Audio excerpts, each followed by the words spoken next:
পৃথিবীর অরবিটের চারিপাশে ঘুরতে থাকা একটি স্পেসশিপ। তবে এটা কোনো সাধারণ স্পেসশিপ নয়, বরং স্পেসশিপটির মধ্যে রয়েছে বিশাল বড় এক শহর, যেখানে ঘরবাড়ি, রাস্তাঘাট সহ সবকিছু আছে। আর পৃথিবীর সমস্ত মানুষই এখন মহাকাশের এই শহরে বসবাস করছে, কারণ অনেক বছর আগেই পুরো পৃথিবী একদম ধ্বংস হয়ে গিয়েছে এবং পৃথিবীর অর্ধেকেরও বেশি মানুষ মারা গিয়েছে। তাই এখন বেঁচে থাকার জন্য পৃথিবীর বাকি জীবিত মানুষেরাই স্পেসশিপের শহরেই বসবাস করছে। কিন্তু প্রকৃতির বিরুদ্ধে গিয়ে কৃত্রিম উপায়ে বেঁচে থাকাটা কি এতটাই সহজ? তাই কিছু বছরের মধ্যে এখানকার জনসংখ্যা এত বেশি বেড়ে যায় যে স্পেসশিপের শহরেও খাবার পানির সংকট দেখা দেয়, মানুষের জীবন হয়ে পড়ে দুর্বিষহ। তবে পরবর্তীতে তাদের সঙ্গে কি ঘটেছিল? এত কিছুর পরও তারা কি এই কৃত্রিম পৃথিবীতে সার্ভাইভ করতে পেরেছিল? সেটাই আমরা দেখবো আজকের এই মুভিটির গল্পে। আমরা তো প্রতিনিয়ত অনেক ধরনের সায়েন্স ফিকশন মুভির গল্প দেখি, কিন্তু আজকের এই মুভির কনসেপ্টটা সম্পূর্ণ ইউনিক, যেটা আপনাদের সকলের কাছেই ভালো লাগবে। তাহলে চলুন ঘুরে আসা যাক স্পেসশিপে অবস্থিত অদ্ভুত এক শহরের গল্প থেকে। তো গল্পটি শুরু হয় ভবিষ্যৎ পৃথিবীতে।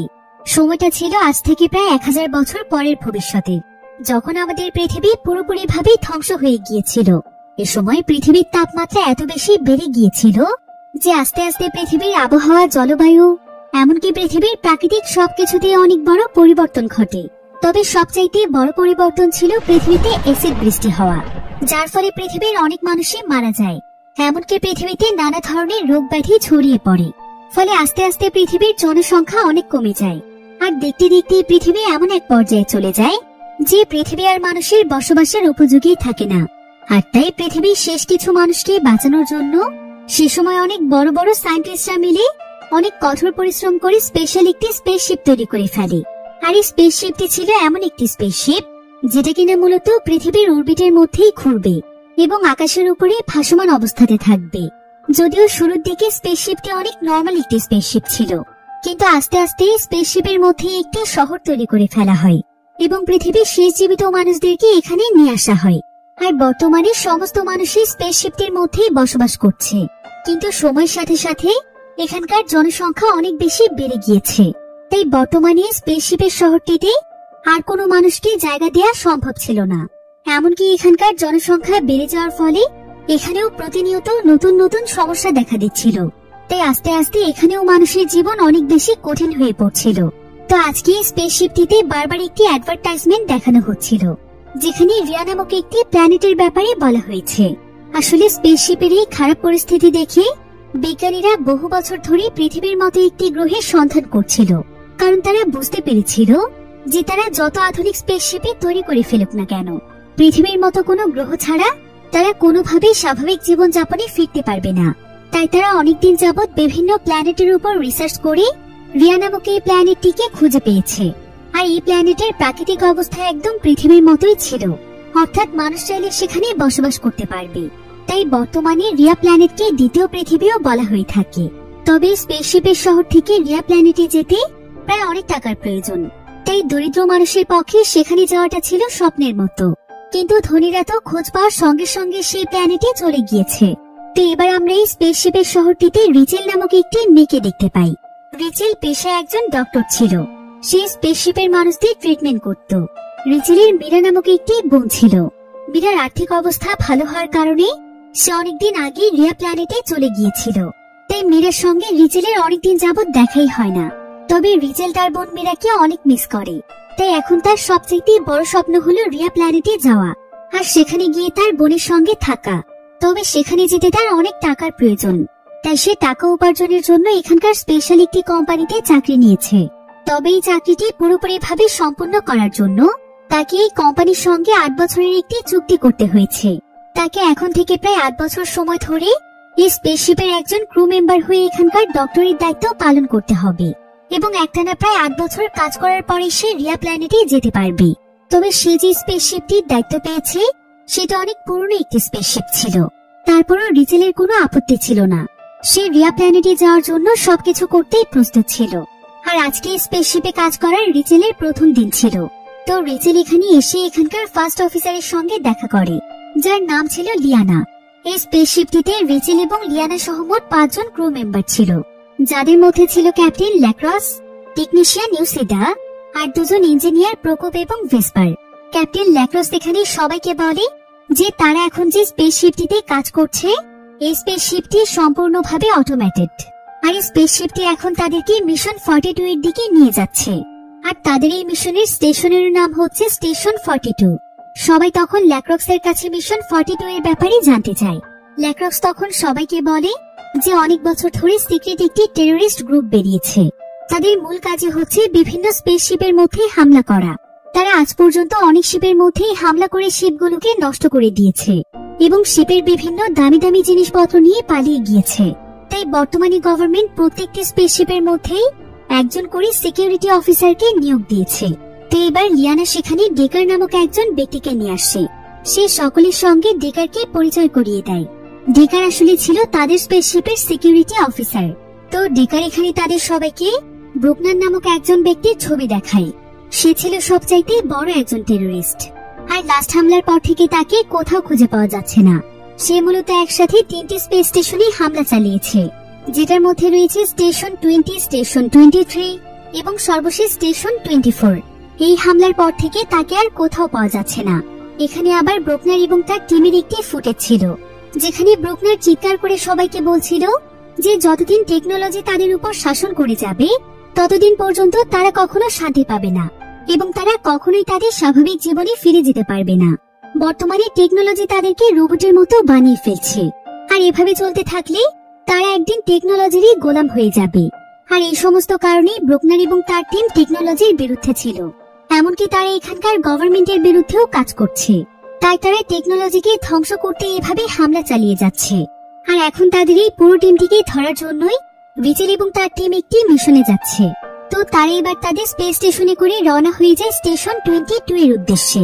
আর এই স্পেসশিপটির প্রত্যেকটি মেম্বারদের একটি বিশেষ নিয়ম ছিল, সেটা হলো সমস্ত মিশন চলাকালীন সময়ে শিপটির প্রত্যেকটি মেম্বারকে 8 মাসের জন্য ঘুম পাড়িয়ে রাখা হয়, অর্থাৎ তাদেরকে একটি আইসোলেশনের মধ্যে বিশ্রামে রাখা হয়।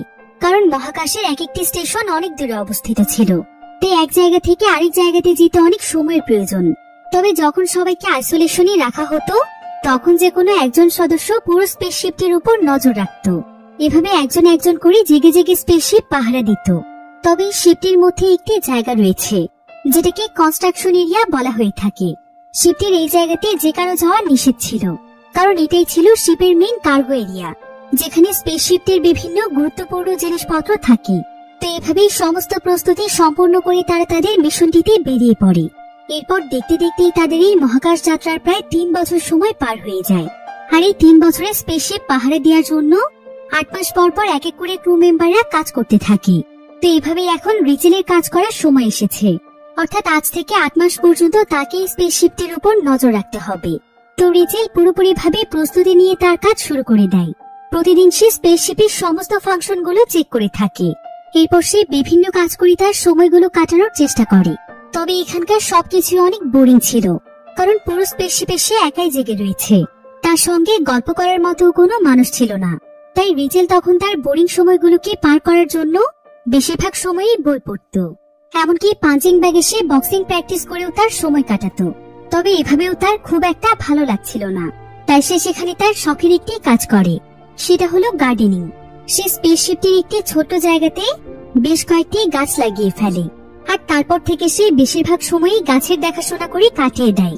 আবার মাঝে মাঝে রিচেল ভিডিও মেক করে তার বোনের কাছে পাঠায়, কিন্তু তারা এখন মহাকাশের এমন একটি জায়গাতে রয়েছে যেখান থেকে তার বোনের কাছে ভিডিও পৌঁছতে প্রায় কয়েক মাস সময় লেগে যায়।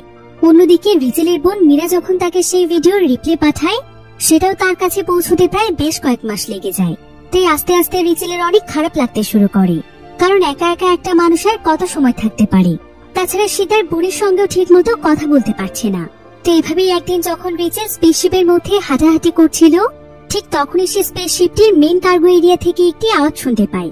তাই রিচেল তখন বিষয়টি চেক করার জন্য যায়, কিন্তু এমন সময় সে আবার স্পেসশিপের গেটের পেছনের সাইডে কোনো একজন মানুষের হাত দেখতে পায়। এতে সে অনেক ভয় পেয়ে যায়, আর সে দৌড়ে স্পেসশিপের অফিস এরিয়াতে চলে আসে এবং মেইন অফিসে সেই বিষয়টি জানানোর জন্য সেখানে রিপোর্ট পাঠাতে শুরু করে। কিন্তু ঠিক এমন সময় তার পেছনে সেই ব্যক্তি চলে আসে যাকে রিচেল দেখতে পেয়েছিল। তবে দেখা যায় যে এই ব্যক্তি আর কেউ নয়, বরং এখানকার সিকিউরিটি অফিসার ডেকার, যে কিনা অনেক আগে আইসোলেশন থেকে জেগে উঠেছিল। রিচেল তখন ডেকারের কাছে জানতে চায় যে 8 মাস সময় তো এখনো শেষ হয়নি, তাহলে সে এত তাড়াতাড়ি কিভাবে জেগে উঠলো।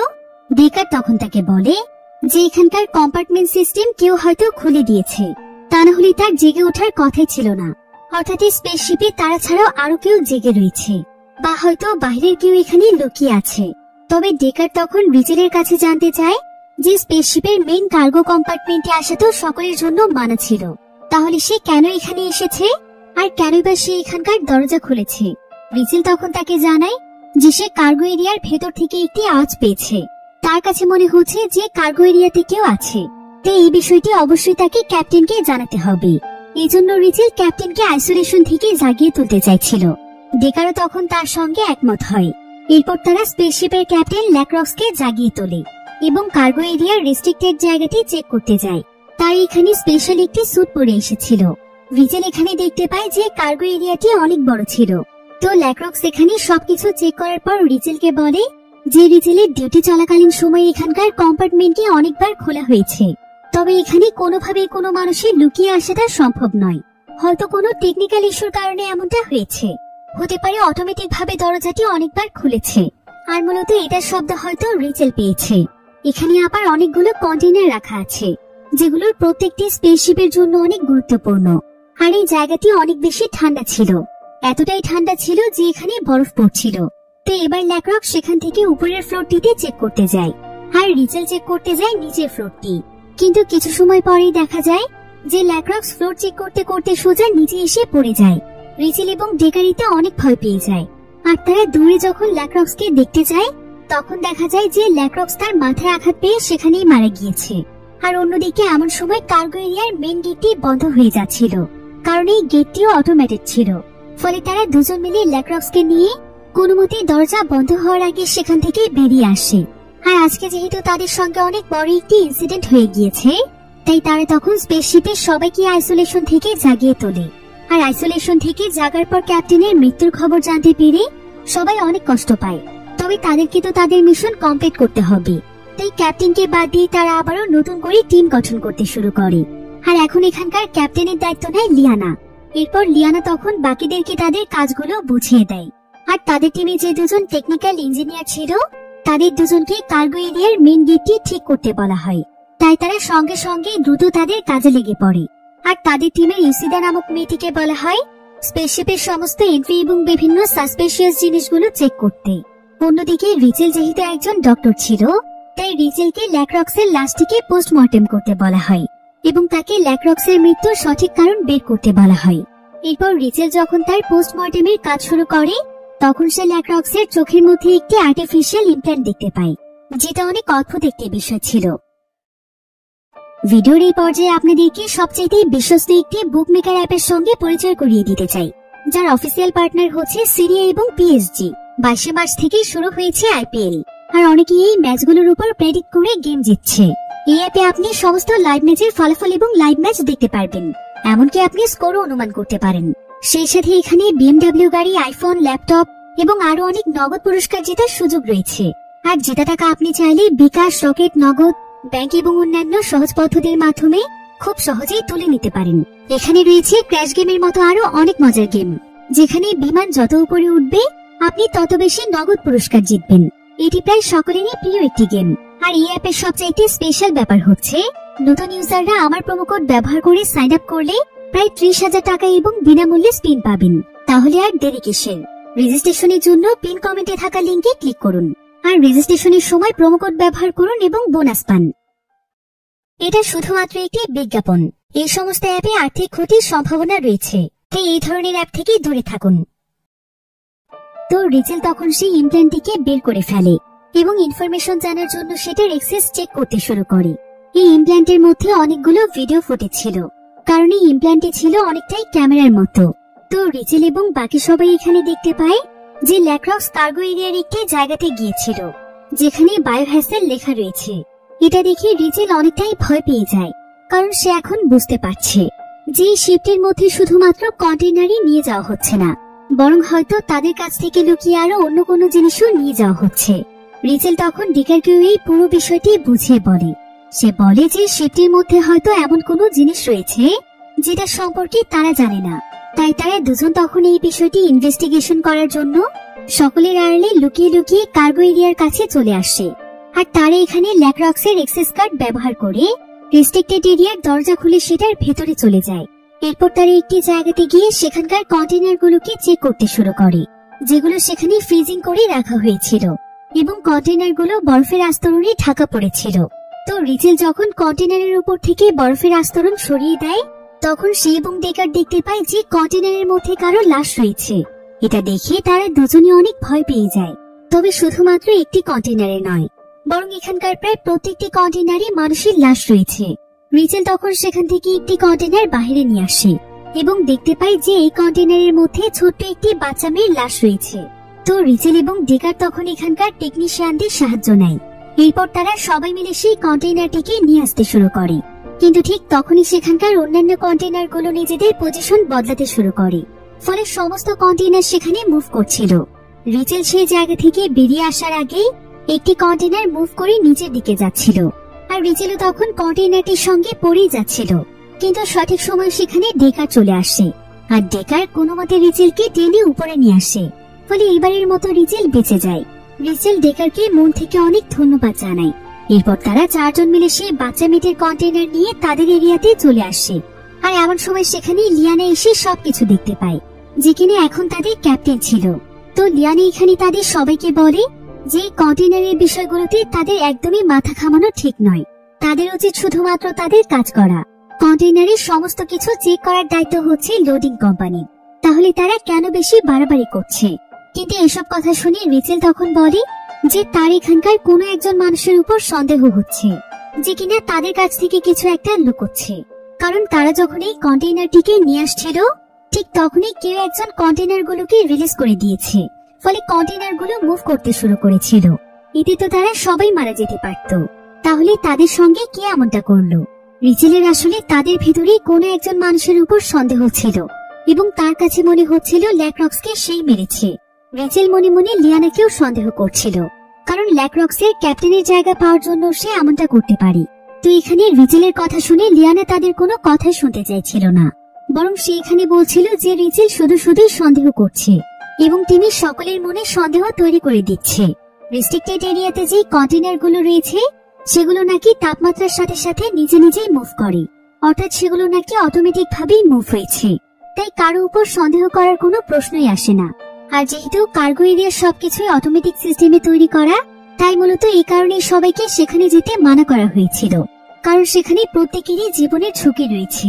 এসব কথা শুনে ডেকার তখন লিয়ানাকে জিজ্ঞাসা করে, আমরা সবকিছুই বুঝলাম, কিন্তু কন্টেইনার গুলোতে লাশ রাখা আছে কেন?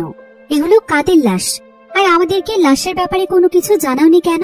তুমি কি এসব ব্যাপারে আগে থেকেই জানতে? কিন্তু লিয়ানা এখানে ডেকারের প্রশ্নের কোনো উত্তরই দিতে চাইছিল না, বরং সে এখানে তাদের উপর অনেক রেগে যায় এবং লাশের কন্টেইনারটিকে আবারও সেই জায়গাতেই রেখে আসতে বলে যেখান থেকে তারা এটাকে নিয়ে এসেছে। তবে রিচেল তখন বলে যে একজন ডক্টর হিসেবে সেই বডিটি চেক করতেই পারে। যদি এর পেছনে কোনো রহস্য না থাকে, তাহলে সে কেন এভাবে সবকিছু লুকোতে চাইছে? তাই লিয়ানা যদি তাকে বডি চেক করতে না দেয়, তাহলে তারা সবাই তার উপরে সন্দেহ করবে। রিচেলের সঙ্গে এখানে সবাই একমত ছিল, তাই লিয়ানা আর এখানে কিছুই বলতে পারে না। আর রিচেল তখন সেই বাচ্চা মেয়েটির বডিটি চেক করতে শুরু করে দেয়। বডিটি চেক করার এক পর্যায়ে সে জানতে পারে যে এটা আসলে কোনো ডেড বডি নয়, বরং মেয়েটি এখনো বেঁচে আছে। রিচেল তখন এই মেয়েটির ব্রেনের মধ্যে মাইনার অ্যাক্টিভিটি দেখতে পায়, অর্থাৎ তার মস্তিষ্ক একদম সচল আছে। কিন্তু কোনো মানুষের জ্ঞান না থাকলে তার মস্তিষ্ক কিভাবে চলছে, এই বিষয়টি দেখে রিচেল একদম অবাক হয়ে গিয়েছিল। তবে রিচেল তাকে ভালোভাবে চেক করতে পারছিল না, কারণ সেই কন্টেইনারটি খুলতে অনেক সময় লাগছিল। রিচেল তখন ডেকারকে বলে যে কন্টেইনারটি তার ডিভাইসের স্ক্যানারকে থামিয়ে দিচ্ছে, কারণ কন্টেইনারটি ইলেকট্রনিক সিল দিয়ে সিকিউর করা আছে। অন্যদিকে আমরা ইউসিদা নামক সেই ক্রু মেম্বারকে দেখতে পাই। ইউসিদার কাছে এখানে লিয়ানা আসে, আর লিয়ানা ইউসিদাকে বলে যে ডেকারের ব্যাপারে যেন সে সমস্ত তথ্যগুলো খুঁজে বের করে, কারণ সে ডেকারের ব্যাপারে একটু ডিটেলসে জানতে চায়। লিয়ানার কাছে আসলে মনে হচ্ছিল যে ডেকার হয়তো গোপনে কোনো কিছু পরিচালনা করছে। অন্যদিকে আমরা রিচেল এবং ডেকারকে দেখতে পাই, তারা দুজন মিলে একসঙ্গে বসে কন্টেইনারটি খোলার অপেক্ষা করছিল, আর সময় কাটানোর জন্য তারা একে অপরের সঙ্গে গল্প করছিল। তবে রিচেলি এখানে তার ব্যাপারে ডেকারকে অনেক কিছুই বলছিল কিন্তু ডেকার তাকে তার ব্যাপারে খুব একটা কিছু বলে না। মনে হচ্ছিল ডেকার তার কাছ থেকে কিছু একটা লুকোচ্ছে।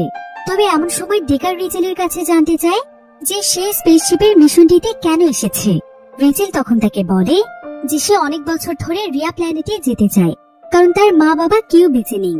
পৃথিবীতে তার আপন বলতে শুধুমাত্র তার বোন রয়েছে। তবে তার বোনও এখন রিয়া প্ল্যানেটে আছে। সে সেখানে অনেক ভালো আছে, এর জন্য সে অনেক খুশি। কিন্তু সে যেভাবেই হোক তার বোনের কাছে যেতে চায়। কিন্তু সেখানে যাওয়ার জন্য তার অনেক টাকার প্রয়োজন। তাই সেই কোম্পানিটির সঙ্গে 8 বছরের জন্য চুক্তি করেছে। 8 বছর পর এই কোম্পানি তাকে রিয়া প্ল্যানেটে পাঠানোর ব্যবস্থা করে দেবে। মূলত এই কারণে সে এখানে কাজ করতে এসেছে। রিচেল এখানে আরো বলে যে এক এক করে প্রায় 7 বছর সময় পার হয়ে গিয়েছে। সে তার বোনকে সামনে থেকে দেখেনি। এখন মূলত তার আপন বলতে তেমন কেউই নেই। সে নিজেকে অনেক একা মনে করে। এসব শুনে রিচেলের জন্য ডেকারের অনেক মায়া হয়। ডেকার তখন রিচেলের কাছে চলে যায়, কিন্তু রিচেল তখন কোনো কিছু না বলে সেখান থেকে চুপচাপ উঠে চলে যায়।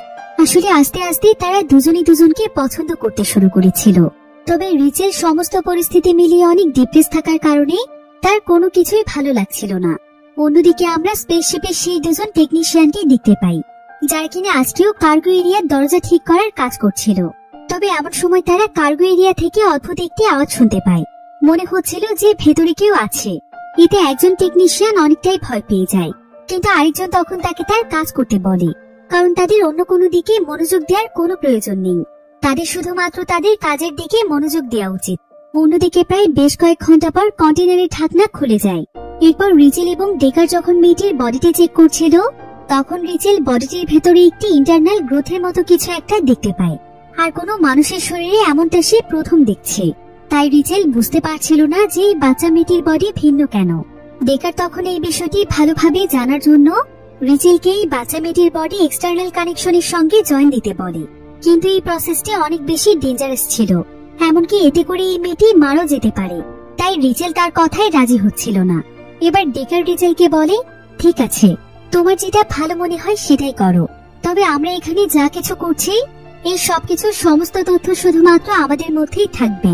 এসব ব্যাপারে অন্য কেউ যেন কিছু না জানতে পারে, কারণ এতে করে আমাদের লাইফেরও ঝুঁকি রয়েছে।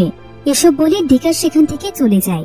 আর রিচেল যখন এখানে একা একা ছিল, তখন সে তার বোনকে উদ্দেশ্য করে একটি ভিডিও বানাচ্ছিল।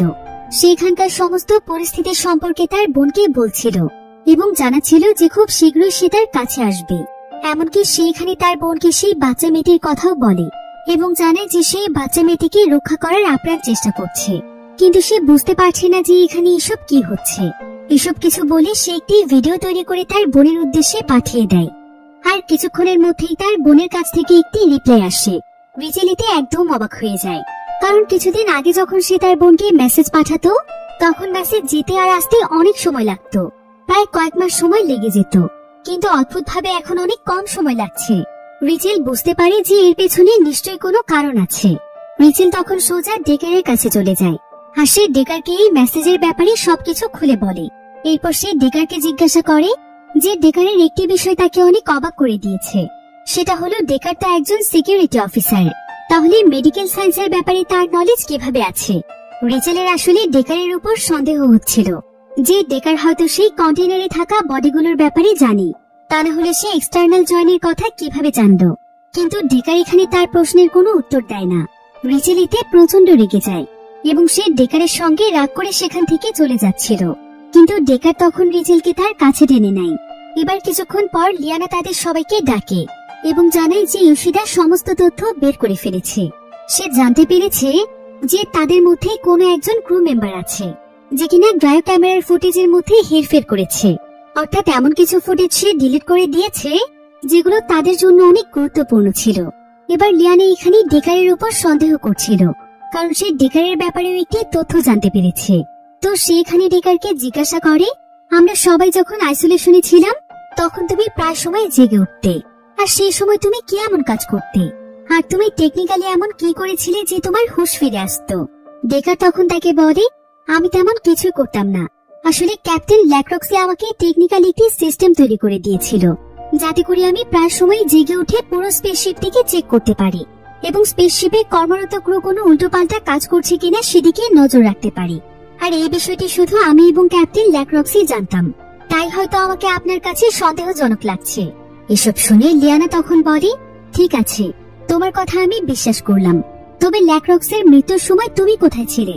ল্যাক্রক্স তখন বলে, তখন আমি অন্য সেক্টরে কাজ করছিলাম, আর হঠাৎ করে আমি একটি শব্দ শুনতে পেয়ে দৌড়ে আসি এবং দেখতে পাই ল্যাক্রক্স উপর থেকে নিচে পড়ে গিয়ে মারা গিয়েছে। তবে লিয়ানা এটা কোনোভাবেই মানতে চাইছিল না। সে সবাইকে বলছিল ডেকারকে বন্দি করে ফেলতে, কারণ সে তাকে পুলিশের হাতে তুলে দেবে। সেই নাকি ল্যাক্রক্সকে হত্যা করেছে। তবে এমন সময় ডেকার নিজেকে বাঁচানোর জন্য লিয়ানার কাছ থেকে একটি গান ছিনিয়ে নিয়ে তার দিকে তাক করে, কিন্তু এটা দেখতে পেয়ে পেছন থেকে ইয়োশিদা আবার ডেকারের উপর হামলা করে। সে ডেকারকে বন্দি বানিয়ে ফেলে, কারণ ডেকার যেহেতু লিয়ানার উপর হামলা করেছিল, তাহলে নিশ্চয়ই ডেকারের মধ্যে কোনো ঝামেলা আছে। এবার লিয়ানা এখানে রিচেলকে অর্ডার দেয় যাতে করে সে সেই বাচ্চা মেয়েটির বডিটি আগের জায়গাতে রেখে আসে, কিন্তু রিচেল তখন তাকে বলে যে সে সেই মেয়েটির বডিতে একটি মেডিসিন দিয়েছে, তাই সে চাইলেও এখন তাকে রেখে আসতে পারবে না, কারণ এতে করে সেই মেয়েটির জীবন ঝুঁকিতে পড়ে যাবে। কিন্তু লিয়ানা এবার তার কোনো কথাই শুনতে চাইছিল না। কার্গো এরিয়ার গেটটি যেহেতু অটোমেটিক ছিল, তাই সে কার্গো এরিয়ার গেট বন্ধ হওয়ার আগেই বডিটিকে সেখানে রেখে আসতে বলে। তো এবার সেদিন রাতের বেলা দেখা যায় যে ডেকারের কাছে রিচেল আসে। ডেকার তার মাথায় অনেক আঘাত পেয়েছিল, তাই রিচেল তখন তার ট্রিটমেন্ট করছিল। তবে সে ডেকারের সঙ্গে কোনো কথা বলছিল না, কারণ সে তার উপর রেগেছিল। কিন্তু এমন সময় ডেকার তাকে বলে, তুমি কি জানো রিচেল, আমাদের কাছ থেকে অনেক বড় সত্য লুকোনো হচ্ছে। এই স্পেসশিপটি এখন স্টেশন 22 তে যাচ্ছে না, বরং এটা যাচ্ছে রিয়া প্ল্যানেটের দিকে। ডেকার এখানে রিচেলকে আরো অনেক কিছু বলতেই যাচ্ছিল, কিন্তু এমন সময় সেখানে প্রকোপ এবং ভেসপার চলে আসে, আর তারা ডেকারকে সেখান থেকে নিয়ে যায় এবং তাকে আইসোলেশনের মাধ্যমে অজ্ঞান করে ফেলে। অন্যদিকে সেদিন রাতের বেলা রিচেল ইয়োশিদাকে যখন একা একা পায়, তখন সে ইয়োশিদাকে বলে, তুমি কি একটি বিষয় সম্পর্কে আমাকে তথ্য দিতে পারবে? তুমি কি বলতে পারবে যে আমাদের স্পেসশিপটি কোথায় যাচ্ছে? এটা কি স্টেশন 22 এর দিকে যাচ্ছে নাকি অন্য কোথাও? ইয়োশিদা তখন এই তথ্যটি বের করতে যায়। সে প্রায় বেশ কয়েক ঘন্টা যাবৎ রিসার্চ করে অনেক কষ্টে স্পেসশিপটি সম্পর্কে কিছু তথ্য খুঁজে পায়। এরপর সে দ্রুত রিচেলের কাছে এসে জানায় যে শিপটি আসলে স্টেশন 22 এর দিকে যাচ্ছে না, এবং কার্গো এরিয়াতে কন্টেনারগুলো যখন মুভ করেছিল সেগুলো অটোমেটিক ছিল না, বরং সেগুলোকে মুভ করানো হয়েছিল। এরপর রিচেল এখানে ইয়োশিদাকে বলে যে যখন সে এখানে একা একা ডিউটি করছিল, তখন সে তার বোনকে মেসেজ পাঠালে সেটা পৌঁছতে কয়েক মাস সময় লেগে যেত, কিন্তু গতকাল মেসেজ পাঠানোর পর সেটা সঙ্গে সঙ্গেই তার বোনের কাছে পৌঁছে গিয়েছে এবং তার বোনের রিপ্লাইও সঙ্গে সঙ্গে এসেছে। ইয়োশিদা তখন তাকে বলে, হতে পারে আমাদের স্পেসশিপটি রিয়া প্ল্যানেটের কাছাকাছি আছে, তাই হয়তো মেসেজ এতটা দ্রুত যাচ্ছে। ইয়োশিদা এবং রিচেল এখানে এসব ব্যাপারে গল্প করছিল, কিন্তু ঠিক তখনই সেখানে ভেসপার তাদেরকে পার্টির জন্য ডাকে, কিন্তু ইয়োশিদা সেখানে যেতে চায় না। তবে রিচেল সেখানে চলে যায়। তবে পার্টি চলাকালীন সময় সেখানকার লাইটগুলো হঠাৎ করে ব্লিঙ্ক করছিল, যেটা দেখে প্রকোপ তখন বলে যে রেডিয়েটরের কারণে মূলত এমনটা হচ্ছে, এটা অটোমেটিক ঠিক হয়ে যাবে, তাই দুশ্চিন্তা করার কোনো প্রয়োজন নেই। এবার রিচেল এখানে ইয়োশিদার জন্য চা নিয়ে যাওয়ার কথা বলে সেখান থেকে চলে আসে। তবে রিচেল যখন ইয়োশিদার কাছে যায়, তখন সে সেখানে ইয়োশিদার ডেড বডি দেখতে পায়। এতে তো সে একদম ভয় পেয়ে যায়, কারণ কিছুক্ষণ আগেও ইয়োশিদা বেঁচে ছিল, কিন্তু এখন তাকে কে মেরে ফেললো? ইয়োশিদার খবর জানতে পেরে সবাই আবারও এক হয়ে যায়, আর তারা আইসোলেশন সেক্টরে গিয়ে দেখতে পায় যে ডেকার তার আইসোলেশন থেকে উঠে সেখান থেকে চলে গিয়েছে। তাই সবাই ভাবছিল যে ডেকারই ইয়োশিদাকে মেরে ফেলেছে, তবে ডেকার আশেপাশের কোথাও ছিল না। তাই লিয়ানা তখন সবাইকে পুরো স্পেসশিপটি তল্লাশি করতে বলে এবং ডেকারকে খুঁজে বের করতে বলে। এরপর রিচেল এবং ভেসপার আর লিয়ানা এবং প্রকোপ চলে যায় ডেকারকে খুঁজতে। তো রিচেল এবং ভেসপার আন্ডারগ্রাউন্ডের একটি নেটের মতো জায়গাতে চলে আসে। ভেসপার পুরোপুরি ভাবে নিশ্চিত ছিল যে ডেকার এখানেই লুকিয়েছে, তাই সে রিচেলের সঙ্গে তাকে ধরে ফেলার একটি প্ল্যান তৈরি করে, যেটার মোতাবেক রিচেল সেই নেটের ভিতরের জায়গাটিতে যাবে এবং ভেসপার অন্য পাশের রাস্তা দিয়ে গিয়ে ডেকারকে ধরে ফেলবে। রিচেল তখন সঙ্গে সঙ্গে সেই জায়গাটিতে চলে যায় এবং সে আস্তে আস্তে ডেকারকে খোঁজার চেষ্টা করে, কিন্তু ঠিক এমন সময় তার উপরে একজন ব্যক্তি হামলা করে বসে, যে কিনা দেখতে অনেকটা পাগলের মতো ছিল। সে তো এখানে রিচেলকে মেরেই ফেলছিল, কিন্তু ঠিক তখনই তার পেছন থেকে একজন ব্যক্তি এসে সেই লোকটিকে গুলি করে রিচেলকে বাঁচিয়ে নেয়। রিচেল তখন আশেপাশে দেখতে শুরু করে, কিন্তু সে কোথাও কাউকে দেখতে পাচ্ছিল না। এমন সময় রিচেল সেখানে থাকা একটি বক্স খুলে ফেলে, আর সেই বক্সটির ভিতরে একটি অ্যালবাম ছিল, যেখানে অনেকগুলো ছবি রয়েছে। রিচেলের এখানে একটি ছবিতে একজন ব্যক্তিকে অনেক চেনা চেনা লাগছিল। এরপর সে একটু লক্ষ্য করে বুঝতে পারে যে এখানে যাকে গুলি করে মারা হয়েছে সেই হচ্ছে এই ব্যক্তি। আর এই ব্যক্তি মূলত হচ্ছে ব্রুকনার, যে কিনা ছিল টেররিস্ট গ্রুপের মেইন সদস্য, যাকে বহুদিন ধরে খুঁজে পাওয়া যাচ্ছিল না। কিন্তু সে আসলে তাদের স্পেসশিপের মধ্যে এতদিন লুকিয়েছিল। রিচেল এখানে একটি ডিভাইসও খুঁজে পায়, যেখানে বেশ কিছু ভিডিও ক্লিপ ছিল। ভিডিও ক্লিপগুলোতে দেখা যাচ্ছিল যে ব্রুকনারের সঙ্গে ডেকার রয়েছে, আর তারা দুজনই ভিডিওতে একটি জায়গার ব্যাপারে কথা বলছিল। রিচেলের সম্পূর্ণ ভিডিওটি দেখার পর বুঝতে পারে যে ব্রুকনার এবং তার গ্রুপ আসলে কোনো টেররিস্ট গ্রুপ নয়, বরং তারা অনেক ভালো একটি উদ্দেশ্য নিয়ে কাজ করছিল। তারা মূলত পৃথিবী ধ্বংসের অনেক বছর পরে পৃথিবীতে গিয়েছিল এবং সেখানে গিয়ে তারা মানুষের বসবাসের জন্য অনেক জায়গা খুঁজে পেয়েছে, যেখানে মানুষ চাইলে আবারও খুব সুন্দরভাবে বসবাস শুরু করতে পারবে। তাদেরকে এভাবে স্পেসশিপে করে বন্দি জীবন কাটাতে হবে না। তাই ব্রুকনার এবং তার পুরো টিম মিলে অনেক বছর ধরে কঠোর পরিশ্রম করে এবং তারা পৃথিবীতে প্রচুর পরিমাণে গ্রিন হাউস তৈরি করে, যেখানে মানুষ খুব সুন্দরভাবে চাষাবাদ শুরু করে নতুন জীবন শুরু করতে পারবে। তাছাড়া পৃথিবীতে এখন আর এসিড বৃষ্টি হচ্ছিল না। সেই সাথে তারা মাটির নিচের আন্ডারগ্রাউন্ডে প্রচুর পরিমাণে ট্যাঙ্ক সেট করেছিল, যেগুলো ওয়াটার পিউরিফায়ার কাজ করবে। আর মূলত এই খবরটি তারা মানুষের কাছে পৌঁছতে চাইছিল, যাতে করে আস্তে আস্তে মানুষেরা পৃথিবীতে আবারও ফিরে আসে। ব্রুকনার এই ভিডিওটির মাধ্যমে সকলকে উদ্দেশ্য করে বলে যে পৃথিবীতে এখনো অনেক জায়গা আছে যেখানে মানুষ খুব সুন্দরভাবে বসবাস করতে পারবে। তাদেরকে আর স্পেসশিপের মতো ছোট শহরে এত কষ্ট করতে হবে না। কিন্তু গভর্নমেন্ট সকলের কাছ থেকে এই বিষয়টি লুকিয়ে যাচ্ছে। তারা মানুষদেরকে বোঝাচ্ছে যে পুরো পৃথিবী ধ্বংস হয়ে গিয়েছে। এর পেছনে গভর্নমেন্টের অনেক বড় কোনো স্বার্থ রয়েছে। এসব ভিডিও দেখে রিচেল বুঝতে পারে যে ব্রুকনার এবং তার টিম আসলে সঠিক পথেই ছিল, আর গভর্নমেন্টে বরং উল্টো তাদের পেছনে লেগেছে। সেই সাথে সে এটাও বুঝতে পারে যে ডেকার হয়তো ব্রুকনারদের টিমেরই সদস্য। তো ঠিক এমন সময় রিচেল আবার সেখানে কারো পায়ের আওয়াজ শুনতে পায়। দেখা যায় যে রিচেলের কাছে ভেসপার এসেছে। ভেসপার এখানে রিচেলকে জানে যে ডেকারকে ধরে ফেলা হয়েছে, তাই সে রিচেলকেও উপরে চলে আসতে বলে। এদিকে লিয়ানা ডেকারকে নানা ধরনের প্রশ্ন করছিল।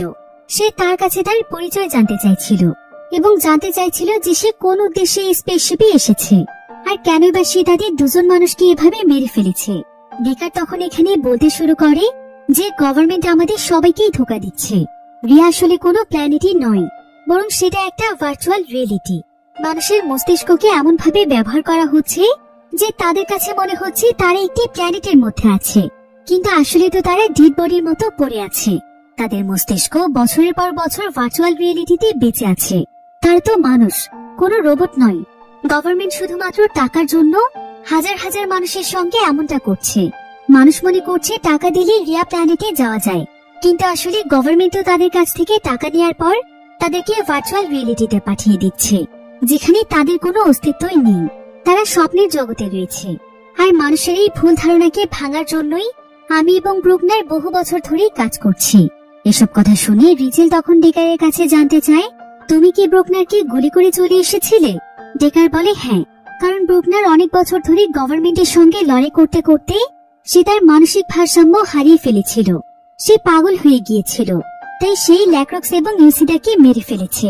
আর সবশেষে সে তোমাকেও মেরে ফেলতে চাইছিল, তাই বাধ্য হয়ে আমার তাকে গুলি করতে হয়েছে। এবার লিয়ানা তার সঙ্গীদেরকে ডেকারকে একটি জায়গাতে লক করে রাখতে বলে। এরপর সে রিচেলের কাছে এসে বলে যে সে বাচ্চা মেয়েটির কন্টেইনারটি লোড কেজে রাখার জন্য প্রকোপ এবং ভেসপার তাকে সাহায্য করবে। তাই যত তাড়াতাড়ি সম্ভব তাকে নিয়ে রিসার্চ করা বন্ধ করো। যদিও রিচেল এখানে তার সমস্ত কথাই শুনছিল, কিন্তু আসলে রিচেল জেনে গিয়েছে যে ডেকার যা করছে সেটাই সঠিক, আর লিয়ানাই বরং গভর্নমেন্টের সঙ্গে মিলে কাজ করছে এবং তারা মানুষদের উপর নিজেদের নিয়ন্ত্রণ চালাচ্ছে। তাই সুযোগ পেয়ে রিচেল লিয়ানার দিকে বন্দুক তাক করে, কিন্তু লিয়ানা রিচেলের প্ল্যান আগেই বুঝতে পেরেছিল। তাই সে তখন উল্টো রিচেলের দিকে তার বন্দুক তাক করে এবং সে কোনো মতে রিচেলের হাত বেঁধে ফেলে। এরপর সে লিয়ানাকে বলে, তোমরা গভর্নমেন্টের বিরুদ্ধে কেন যেতে চাইছো? গভর্নমেন্ট তো আমাদের সবার ভালো চাইছে, তাই তো এত কঠিন কঠিন মিশন আমরা কমপ্লিট করছি। তবে এটা সত্যি যে গভর্নমেন্ট রিয়া নামক একটি প্ল্যানেট খুঁজে পেয়েছে, কিন্তু সেখানে বসবাসের জন্য যখন কলোনাইজেশন করা হচ্ছিল তখন শুরুর দিকে একটি ভুলের কারণে কলোনাইজেশন ফেল হয়ে যায়, আর রিয়া প্ল্যানেটও বসবাসের অনুপযোগী হয়ে পড়ে। তাই যাদেরকে রিয়া প্ল্যানেটে পাঠানোর জন্য সবকিছু প্রস্তুত করা হয়েছিল তাদেরকে যদি তখন রিয়া প্ল্যানেটে পাঠানো না হতো তাহলে গভর্নমেন্ট অনেক বড় হুমকির মুখে পড়ে যেত। তাই গভর্নমেন্ট ইমিডিয়েটলি আরো একটি গ্রহের সন্ধান শুরু করে দেয়, যেখানে তারা কলোনাইজেশনের সময় আগের ভুলটি আর করবে না। আর ততদিন পর্যন্ত সেই সমস্ত মানুষদেরকে বাঁচিয়ে রাখাটাও জরুরি ছিল যাদেরকে রিয়া প্ল্যানেটে পাঠানোর কথা। তাই তাদেরকে ভার্চুয়াল রিয়েলিটির মাধ্যমে বাঁচিয়ে রাখা হয়েছে। তারা মনে করছে যে তারা রিয়া প্ল্যানেটেই আছে, তবে নতুন প্ল্যানেট পাওয়ার পরেই তাদেরকে সমস্ত সত্যটা জানিয়ে দেওয়া হবে। কিন্তু রিচেল তখন বলে, যেখানে আমাদের পৃথিবীতে এখনো আমাদের বসবাসের উপযোগী জায়গা রয়েছে, সেখানে আমরা অন্য কোনো প্ল্যানেটে কেন যাব? আর এর পেছনে গভর্নমেন্টের কি স্বার্থ রয়েছে? লিয়ানা তখন তাকে জানায় যে রিয়া প্ল্যানেটে পাঠানোর জন্য গভর্নমেন্ট যে টাকাগুলো নিচ্ছে, সেগুলো দিয়ে তারা উন্নত মানের দেশ থেকে অনেক ভালো ভালো টেকনোলজির জিনিসপত্র তাদের দেশের জন্য নিয়ে আসছে, যেমন বিভিন্ন ধরনের স্পেসশিপ, বিভিন্ন টেকনোলজিক্যাল ডিভাইস। আর এগুলো দিয়ে গভর্নমেন্ট একটি মডার্ন প্ল্যানেট তৈরি করতে চাইছে, যাতে করে অন্যান্য দেশের চাইতে আমাদের দেশ অনেক বড় হতে পারে। কিন্তু রিচেল তখন বলে, পৃথিবীর এমন পরিস্থিতিতেও আপনারা এমন চিন্তা কিভাবে করতে পারেন? একটা স্পেসশিপের শহরে মানুষ যেখানে এত কষ্ট করে বসবাস করছে, সেখানে আপনারা আপনাদের স্বার্থের কথা ভাবছেন। এরপর রিচেল তার কাছে জানতে চায় যে যাদেরকে এখন তারা ভার্চুয়াল রিয়েলিটিতে রেখেছে, তাদের সঙ্গে এখন কি হচ্ছে। লিয়ানা তখন তাকে বলে যে তারা কোনো কিছু বুঝতেই পারছে না, তাদের কাছে মনে হচ্ছে তারা রিয়া প্ল্যানেটেই আছে। এমনকি তারা চাইলে তাদের ব্রেনের সিগন্যালের মাধ্যমে তাদের প্রিয়জনকে মেসেজও পাঠাতে পারছে। আর এখানে আমরা জানতে পারি যে আজ পর্যন্ত যত মানুষকে রিয়া প্ল্যানেটে পাঠানো হয়েছে, তাদের সবার বডি আলাদা আলাদা কন্টেনারের মধ্যে স্টেশন 22 তে রাখা হয়েছে, যেদিকে লিয়ানাদের স্পেসশিপটি এখন যাচ্ছে। আর যেহেতু এখন তারা স্টেশন 22 এর কাছাকাছি চলে এসেছে, তাই মূলত রিচেলের মেসেজ এতটা দ্রুত যাচ্ছিল। এবার সেদিন লিয়ানা আলাদাভাবে প্রকোপ এবং ভিসপারকে ডেকে বলে যে স্টেশন 22 এ পৌঁছে যাওয়ার আগে তারা যেন রিচেল এবং ডেকারকে মেরে ফেলে, কারণ সে চায় না গভর্নমেন্টের বিপক্ষের একজন মানুষও বেঁচে থাকুক। অন্যদিকে তাদের স্পেসশিপে যে দুজন টেকনিশিয়ান ছিল, তারা যখন ডেকারের কাছে ছিল, তখন ডেকার তাদের দুজনকে সবকিছু বলে দিয়েছিল যে গভর্নমেন্ট তাদেরকে কিভাবে ধোঁকা দিচ্ছে। তাই তারা দুজন তখন সঙ্গে সঙ্গে এসে লিয়ানার দিকে বন্দুক তাক করে। আর প্রকোপ এবং ভিসপার যখন এই সমস্ত বিষয়ে জানতে পারে, তখন তারাও ডেকারের সঙ্গে মিলে যায়। এরপর তারা সবাই মিলে লিয়ানাকে আইসোলেশনের মাধ্যমে ঘুম পাড়িয়ে দেয়। তো এবার সেদিন রাতের বেলা রিচেল যখন সেই বাচ্চা মেয়েটির দেখাশোনা করছিল, ঠিক তখনই সেখানে ডেকার এসে তাকে বলে, তুমি আমাকে ক্ষমা করে দিও রিচেল, আমি শুরুতে তোমাকে সমস্ত সত্যটা বলতে পারিনি, কিন্তু এখন তুমি আমার উপর ভরসা করতে পারো। তুমি কি আমাকে আমার মিশন পূরণে সাহায্য করবে? রিচেল তখন তাকে বলে, ঠিক আছে, আমি তোমাকে অবশ্যই সাহায্য করব, কিন্তু তার আগে আমার বোনকেও তোমাকে ভার্চুয়াল রিয়েলিটি থেকে বের করে আনতে হবে। এরপর আমরা সবাই মিলে একসঙ্গে পৃথিবীতে চলে যাব। ডেকারও তখন তার কথায় রাজি হয়ে যায়। এবার সেদিন রাতের বেলা তারা সবাই মিলে ডেকারের প্ল্যান মোতাবেক কাজ করতে শুরু করে। ডেকারের প্ল্যান হচ্ছে যে প্রথমে তারা স্টেশন 22 তে যাবে এবং সেখানে গিয়ে সেখানকার কমিউনিকেশন সিস্টেম নষ্ট করে দিবে, ফলে সবাই জানতে পারবে যে এটা একটা ভার্চুয়াল রিয়েলিটি ছিল। আর কমিউনিকেশন না থাকার কারণে গভর্নমেন্ট এই ব্যাপারে কিছুই জানতে পারবে না। এবার খুবই কম সময়ের মধ্যে তারা স্টেশন 22 এর কাছে পৌঁছে যায়। আর সেখানে নেমে তারা তাদের মিশনে লেগে পড়ে, কারণ তাদের হাতে মাত্র 30 মিনিটের মতো সময় ছিল।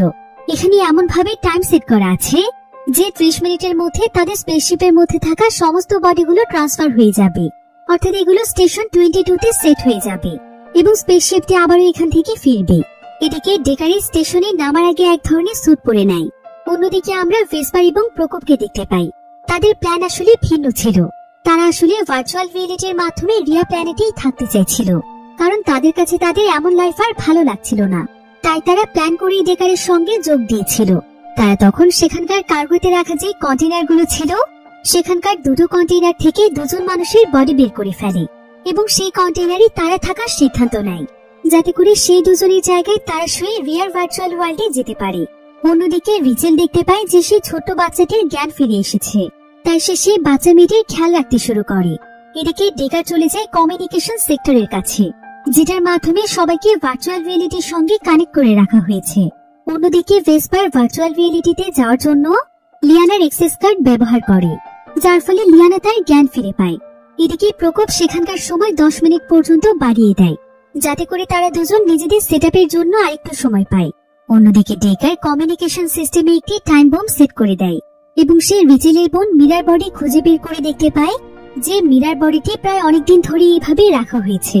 তাই তার বডির কিছু অংশ পচে যেতে শুরু করেছে, কারণ এই কন্টেনারে বডি রাখারও নির্দিষ্ট একটি সময় ছিল, যেটা মীরার বোনের ক্ষেত্রে পার হয়ে গিয়েছে। এজন্য তাকে কন্টেনার থেকে কোনোভাবেই বের করা যাবে না। এবার রিচেল স্যুট পরে ডেকারের কাছে চলে আসে। ডেকার তখন রিচেলকে জানায় যে সে তার বোনকে খুঁজে পেয়েছে, কিন্তু তার বোনের বডির অবস্থা অনেক খারাপ অবস্থায় আছে, তাই তার বডি আর কোনোদিনও বের করা যাবে না। সে হয়তো অল্প কিছুদিনের মধ্যেই মারা যাবে, তবে ভার্চুয়াল রিয়েলিটিতে এখনো তার অস্তিত্ব রয়েছে। এসব শুনে রিচেল অনেক কষ্ট পায়। এরপর সে ডেকারকে বলে যে সে শেষবারের মতো একবার ভার্চুয়াল রিয়েলিটিতে গিয়ে তার বোনকে শেষবারের মতো দেখতে চায়, এবং ভার্চুয়াল রিয়েলিটিতে এখন যারা যারা আছে তাদের সবাইকে রিয়া প্ল্যানেটের সত্যতা জানাতে চায়। তাই ডেকার তখন রিচেলকে সেই ভার্চুয়াল রিয়েলিটির সঙ্গে যুক্ত করে দেয় যেখানে তার বোন রয়েছে। রিচেল তখন ভার্চুয়াল ওয়ার্ল্ডে এসে অনেক সুন্দর একটি পৃথিবী দেখতে পায়, তবে সে সময় নষ্ট না করে সোজা তার বোনের বাড়িতে চলে যায়। আর তার বন্ধু তাকে দেখে অনেক খুশি হয়ে যায়। তবে রিচেল জানে এটাই তার বোনের সঙ্গে তার শেষ দেখা, তাই সে অনেক বেশি ইমোশনাল হয়ে যায়। আর তার হাতে যেহেতু খুব একটা সময় ছিল না, তাই সে তাকে বিদায় জানিয়ে তাড়াতাড়ি করে সেখান থেকে বেরিয়ে আসে। সে তার সঙ্গে করে তার বোনের একটি ডিভাইস এনেছিল, তাই সে তখন সেই ডিভাইসের মাধ্যমে রিয়া প্ল্যানেটের সকলের উদ্দেশ্যে একটি ভিডিও তৈরি করে, যেখানে সে রিয়া প্ল্যানেটের সমস্ত সত্য কথা বলে দেয় যে রিয়া প্ল্যানেট আসলে কোনো প্ল্যানেটই নয়, বরং এটা একটা ভার্চুয়াল রিয়েলিটি। গভর্নমেন্ট তাদেরকে ধোঁকা দিয়ে এমন একটি ওয়ার্ল্ডে রেখেছে। রিচেল এখানে এটাও জানিয়ে দেয় যে পৃথিবীতে এখন মানুষের বসবাসের জায়গা রয়েছে, কিন্তু তারপরও গভর্নমেন্ট নিজেদের স্বার্থের জন্য সকল মানুষকে অনেক কষ্ট দিয়ে স্পেস সিটিতে রেখেছে। এসব বলে রিচেল এই মেসেজটিকে সেই স্পেসশিপে পাঠিয়ে দেয়, যেটার উপর একটি শহর তৈরি করা হয়েছে। এতে করে সকল মানুষ এখন গভর্নমেন্টের সত্যতা জেনে যায়। রিচেল এই মেসেজে সকল মানুষকে পৃথিবীতে ফিরে আসার আন্দোলন করতে বলে, কারণ তারা প্রতিবাদ করলে গভর্নমেন্ট অবশ্যই তাদেরকে পৃথিবীতে নিয়ে যেতে বাধ্য হবে। এরপর ডেকার রিচেলকে ভার্চুয়াল রিয়েলিটি থেকে বের করে নিয়ে আসে, আর সে রিচেলকে একাই স্পেসশিপে ফিরে যেতে বলে। আসলে তাদের কাছে ফিউল অনেক কম ছিল, তাই ডেকার তখন তার ফিউল রিচেলকে দিয়ে দিয়েছিল।